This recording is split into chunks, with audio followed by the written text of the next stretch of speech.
जहां अशांत धारा की जोगवाई की गई, एक्ट बना। उस एक्ट के तहत जिस इलाके में बहुमती लोग रहते हैं, बहुमती समाज के, उस समाज के लोगों को वहां से लघुमती समाज वाला कोई मकान खरीदता है और एक के बाद एक पूरे बहुमती समाज का इलाका, वहाँ लघुमती समाज की बहुमती हो जाती है और पूरा इलाके का ध्रुवीकरण हो रहा है।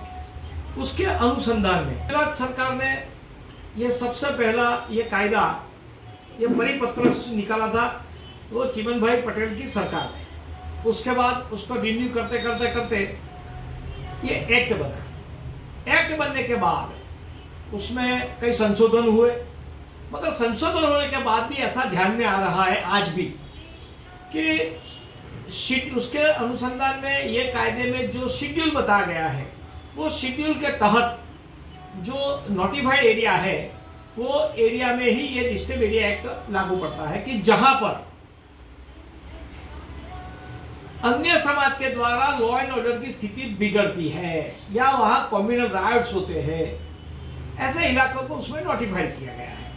मगर आज ऐसी स्थिति आई है कि गुजरात के अंदर, वैसे देखा जाए तो पूरे भारत में, गुजरात में तो ये एक्ट आया, उसके कारण ध्यान में आ रहा है कि गुजरात के अंदर ऐसी स्थिति हुई है, कहीं न कहीं इलाका, पूरा एरिया वो बहुमती में से लघुमती समाज के लोग रहने आ गए हैं।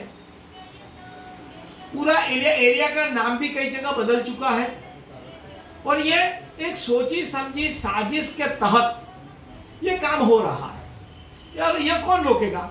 उसके अनुसंधान में ये एक्ट के तहत कलेक्टर और पुलिस कमिश्नर को काम या डीएसपी को सत्ता दी गई है और उसमें कलेक्टर ऑफिस के उनके हाथ के अंडर वाले डिप्टी कलेक्टर जो रजिस्ट्रेशन करते हैं, उसके बाद वहाँ अशांत धारा की परवानगी लेनी पड़ती है और पुलिस कमिश्नर के हाथ के अंडर वाले जो पीआई होते हैं, जिस इलाके नोटिफाइड हुए वहाँ के पीआई के द्वारा वो मकान जहाँ पर भी आया है उसका वहाँ पंचनामा होता है, पंचक्यास होता है, अड़ोस पड़ोस के लोगों के नाम निकाल के उनके स्टेटमेंट लिए जाते हैं और उनको कोई दिक्कत नहीं है तो बेच सकते हैं, ऐसा प्रावधान किया है। मगर कम नसीबी से इसकी छटकबारी को ध्यान में रखते हुए अगर मैं कोई एक इलाके में रहता हूँ, एक्स इलाके में, तो मेरे पड़ोस वाले की जगह वह इलाके वाला आके निवेदन देता है और पुलिस अधिकारी जो भी पीएसआई है या पीआई, वो पुलिस स्टेशन में बैठ के ये लिख लेता है और कलेक्टर कचहरी के अंडर के अधिकारी यानी डेप्यूटी कलेक्टर और उसके हाथ नीचे के अधिकारी को भी ये ध्यान में रखना चाहिए। वो ध्यान नहीं रखते हैं। पुलिस के कागज के आने के बाद अगर उनको ध्यान रखने की ये उनकी ड्यूटी है, मगर ये करते नहीं है। गुजराती में वो कहिए कि आंख आड़ा कान करी, यानी साइड ट्रैक करके पूरे इश्यू के बदल कर वो अशांत धारा की परवानगी दे देते हैं। वास्तव में ये इलीगल है। अभी तो कायदा ऐसा भी है कि अगर कोई नोटरी है तो नोटरी करने के पहले भी उसको ध्यान रखना है। पुलिस म्युनिसिपल कमिश्नर को अगर अशांत धारा में प्रॉपर्टी आती है तो उसको बांधकाम करने की रजा चिट्ठी देने के पहले भी ये ध्यान में रखना होता है। मगर कम नसीबी ऐसी है कि ये ध्यान में रखने की जगह अशांत धारा की परवानगी दे दी जाती है। उसके कारण एक बड़ोदरा में ऐसी घटना घटी है। संयम अपार्टमेंट है, कार्लीबाग पुलिस स्टेशन, महिला पुलिस और कार्लीबाग पुलिस स्टेशन के एग्जैक्ट सामने।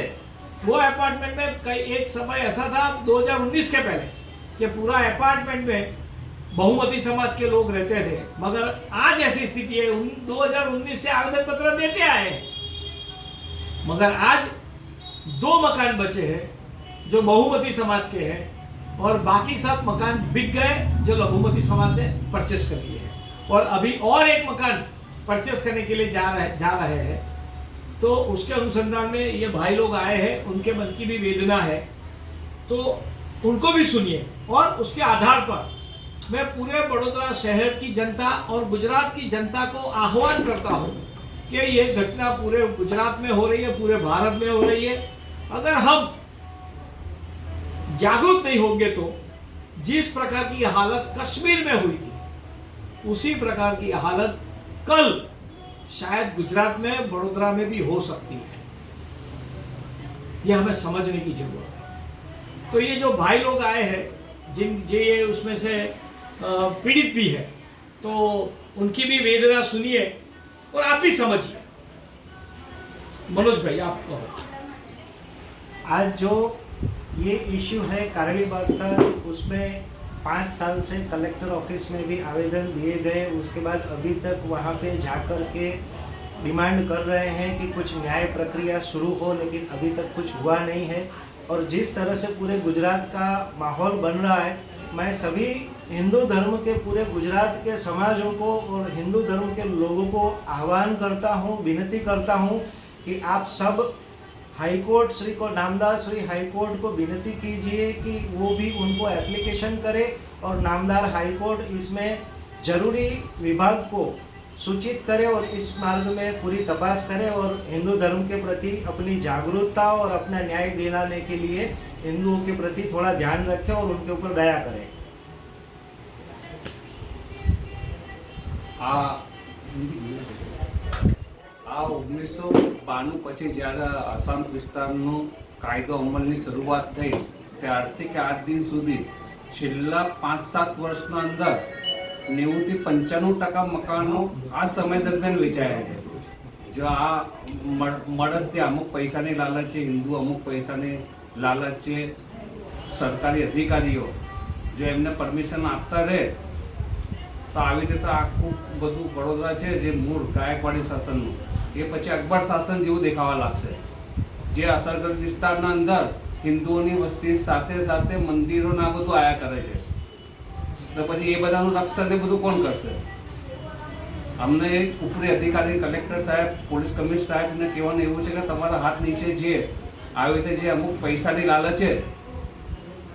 લાલચે જે અશાંતિ પરમિશન જે આપી રહ્યા છે એ તદ્દન ગેરબંધારણીય છે ને જો એમને ભૂલ સમજાય એમની તો આ આસામની પરમિશન જે તે સમયે આપેલી હોય એને રદ કરી ને મૂળ માલિકને પાછા દસ્તાવેજ કરી આપવાનું અમે માંગણી કરીએ છીએ।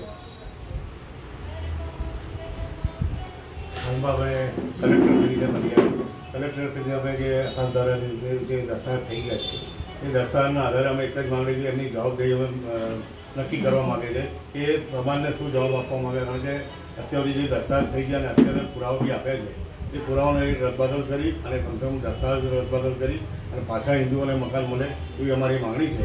અને આ વિસ્તારના જે કારીગર જે આસામ દ્વારા એ વિસ્તારના આવે છે એ વિસ્તારના દરેક નાગરિકને લાભ મળે અને આગળ બી એમને ફાયદો થાય એ રીતે અમારી માંગણી છે। એટલા માટે અમે લડત આપી